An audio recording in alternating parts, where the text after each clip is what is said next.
हे आता इथे मला हे खासदारकीला असं झालं, आमदारकीला असं झालं, तुम्ही अवघीच तसं काही सांगू नका.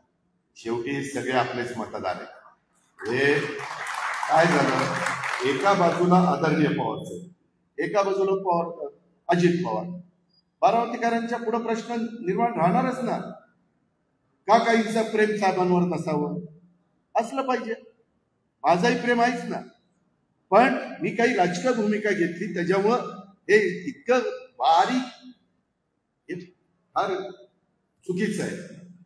अरे जरा दिलदारपणा वाढवा, मोठेपणा वाढवा, मनाचा मोठेपणा करा.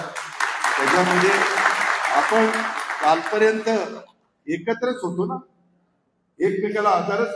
मला सुरुवातीला निवडून द्यायला पवारसाहेबच कारणीभूत आहे ना. काय वर्ग पटकलो का मी?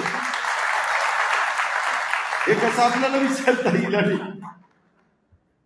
त्याच्यामुळं असं काही